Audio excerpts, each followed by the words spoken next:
You ever wondered what's really happening on the sun? They teach us it's just a massive ball of gas, burning bright to keep us alive. But they don't tell you about the shadows, the ones that shouldn't exist.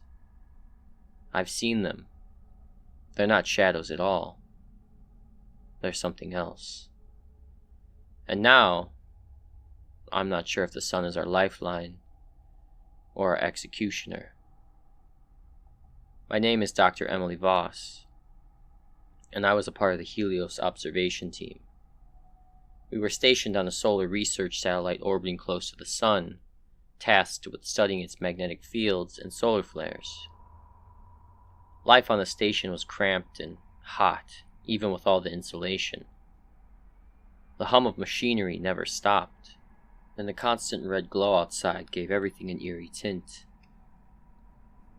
It started 2 weeks into the mission. We were monitoring a particularly intense coronal mass ejection, a burst of solar plasma that could disrupt satellites and power grids back on Earth. As I stared at the live feed from the observation deck, I noticed something unusual. A flicker, like a silhouette against the sun's surface. At first I thought it was a glitch, but then it moved. I had called out to my colleagues asking if they had seen the same thing. Marcus, who was analyzing the same feed, squinted at the screen and then frowned. "Looks like a figure?" he said slowly. "But that's impossible. Nothing can survive that heat." We rewound the footage, slowing it down frame by frame. There it was again. A humanoid shape writhing as though in agony, before disappearing into the roiling plasma. I felt a chill run down my spine, despite the oppressive heat inside the station. Over the next few days, the sightings became more frequent. More figures appeared, their forms clearer with each new solar flare. Some seemed to reach out, their mouths open in silent screams. Others stood motionless, staring as if they could see us watching them. Marcus joked at first, calling them solar ghosts, but his humor faded quickly when the anomalies started affecting the station. Equipment malfunctions, readings spiked erratically, and the temperature inside climbed to unbearable levels. We reported it to Mission Control, but they dismissed it as solar interference. "Stay focused," they said. "You're scientists, not ghost hunters." But we weren't imagining things. The air inside the station felt wrong, heavy, oppressive. At night I'd wake up drenched in sweat, feeling like someone was standing over me. Once I thought I saw a handprint on the observation window, a handprint that shouldn't have been there. The breaking point came when we captured audio. Marcus had rigged a sensor to convert the sun's electromagnetic waves into sound. What we heard was not random noise. It was voices, whispering, crying, pleading.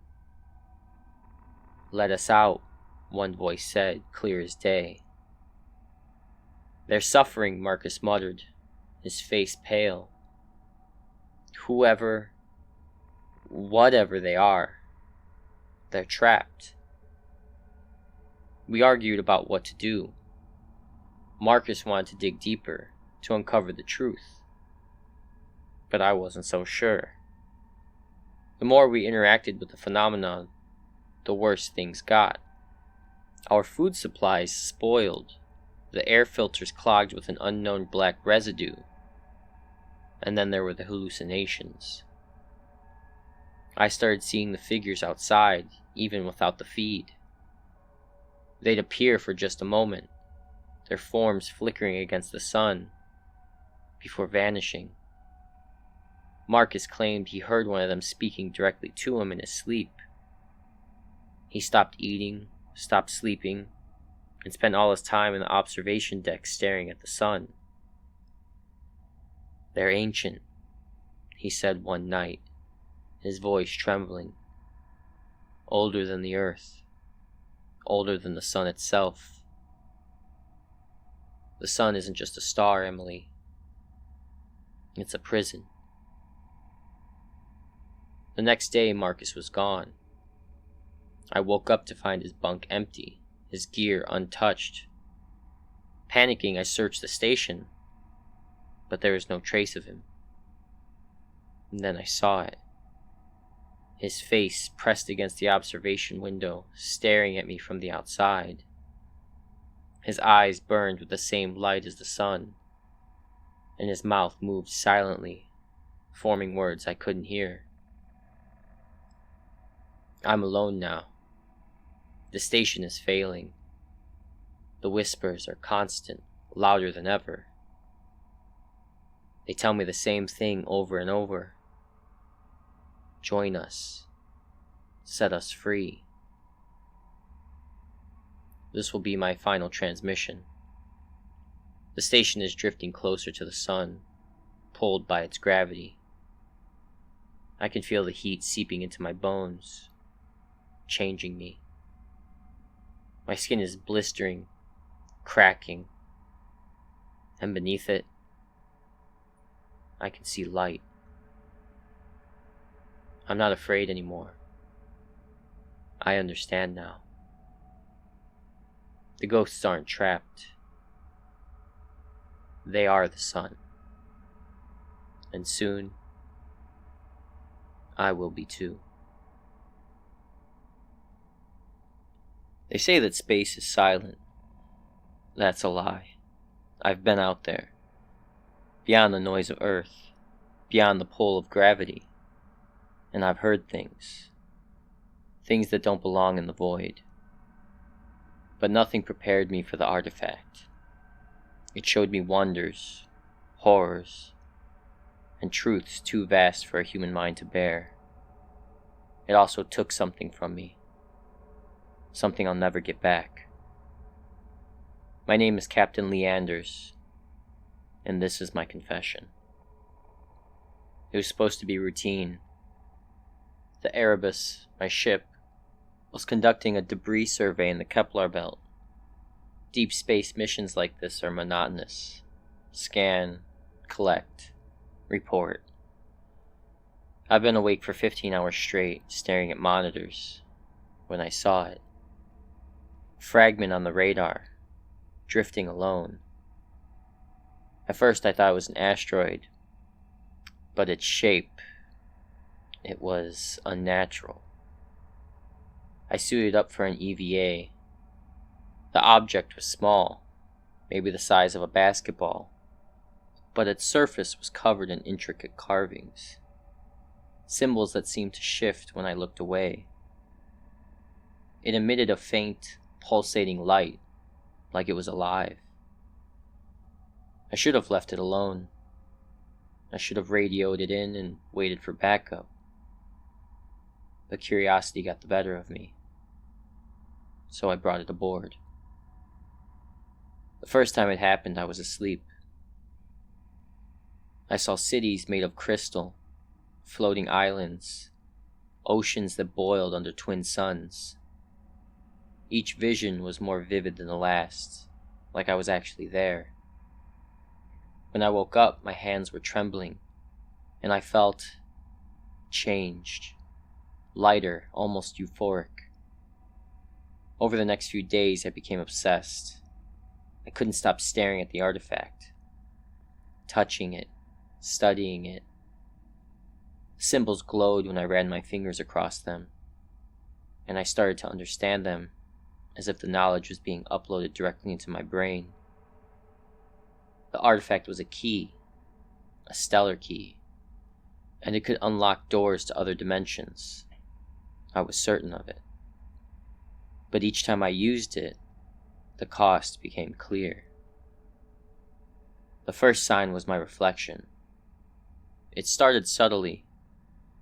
My pupils seemed larger, and my skin shimmered, as if tiny flakes of starlight were embedded in it. Then there were the voices. Whispers at first, faint and distant, but they grew louder. They weren't speaking English, but I understood them. They urged me to unlock more doors, to see more worlds. They promised enlightenment. The visions became harder to control. I'd black out and wake up hours later, sometimes in different parts of the ship. Once I woke up floating in the airlock, the controls set to open. Another time, I found carvings on the walls of the ship, symbols identical to those on the artifact. My hands were raw, covered in blood and dust, but I had no memory of doing it. The Erebus was fully automated, so I had no crew to rely on. But the ship, it began to react. Lights flickered, systems glitched, and strange readings appeared on the sensors. At one point, the ship's AI, Rhea, warned me. "Captain, your biometric data is anomalous. You should seek medical attention." Medical attention? In the middle of nowhere? That's when I noticed it. My hand. The skin wasn't skin anymore. It was translucent. And beneath it, I could see something moving. Something that wasn't blood or muscle. Stars, nebulas, an entire cosmos swirling beneath my flesh. I tried to get rid of the artifact. I really did. I sealed it in a containment pod and launched it into the void. For a moment, I felt relief. Then the visions returned, stronger than ever. I saw a world consumed by black fire, where monolithic beings knelt before a throne of light. I felt their gaze upon me, and in that instant, I realized the artifact wasn't just a key, it was a beacon. They knew where I was. The Erebus systems began to fail one by one. Life support was the first to go, then navigation. The ship was adrift, and I was alone, or so I thought. In the corner of my vision, I'd catch glimpses of things, shadows that didn't belong. They moved like liquid, shifting between forms. But their eyes were constant. They were always watching. By then I was barely human. My body was a patchwork of flesh and starlight. My thoughts fractured and alien. I couldn't remember my name or what Earth even looked like. But I remembered the artifact. I remembered the urge to unlock one final door. I'm not sure how much time passed before the rescue team found me. By then, the Erebus was a husk, its interior covered in carvings and overgrown with something alive. They brought me aboard their ship, quarantined me, and demanded answers. I tried to speak, but my voice wasn't my own. It echoed with 1,000 others, a symphony of dimensions. They stared at me horrified. I caught a glimpse of myself in the reflection of their helmets, and what I saw wasn't me. It was a being of light and shadow, its form shifting endlessly, its eyes infinite. They think they've contained me, but the stellar key is inside me now. And as I write this, I can feel it pulsing, calling out to others. If you're reading this, it's already too late. The doors are open. They say that if you stare at the stars long enough, they start staring back. I used to laugh at that, until last summer when the world changed forever. Now I can't close my eyes without seeing them, feeling them. watching me, watching us. I don't know how much longer I have, but if you're hearing this, listen closely. The universe is alive, and it's hungry. It started with a solar storm, not a small one, a record-breaking, world-shaking solar event that turned the night sky into a light show. For 3 days, the auroras danced across every corner of the planet, bathing deserts, forests, and oceans in eerie, pulsating green and red light. Scientists call it a geomagnetic anomaly, but no one had answers for what followed. At first, it was just a feeling, a collective unease. People all around the world reported the same sensation, like someone was standing just behind them, watching. Animals acted first. Dogs howled at empty skies, birds abandoned their nests and vanished in mass. Insects, they just stopped. Entire hives of bees and colonies of ants were frozen in place, as if time had paused for them. Then came the disappearances. My best friend Mia was the first person I knew who went missing. One moment, she was texting me about meeting up.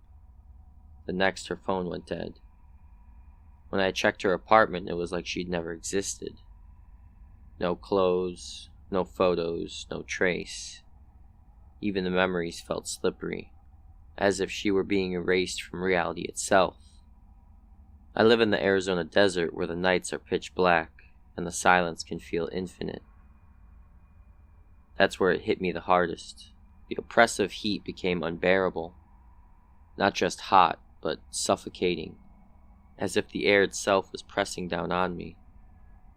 Shadows shifted where no light moved.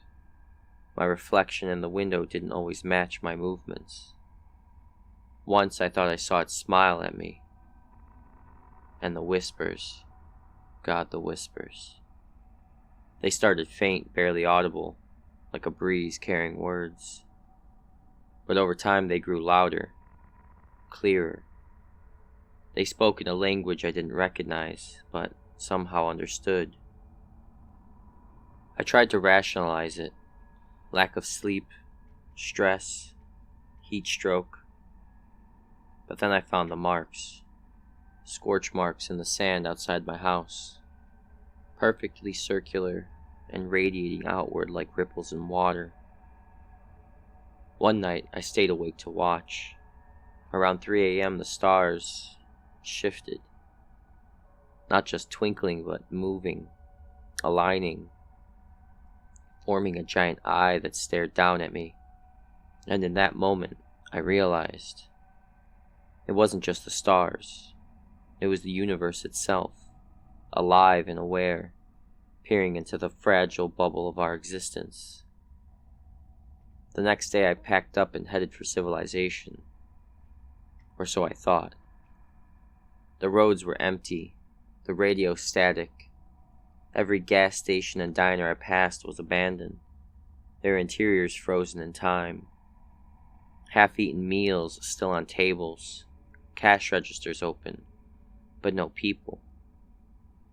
I stopped at a rest stop to collect my thoughts, but when I looked back at my car, it was gone. Not stolen, just gone, as if it had been plucked from existence. Time no longer worked right. Days and nights blurred together. I'd walk for hours only to find myself back where I started. The whispers became voices. They told me things I wasn't meant to know. Secrets of the cosmos that made my ears bleed and my mind fracture. I wasn't alone, though.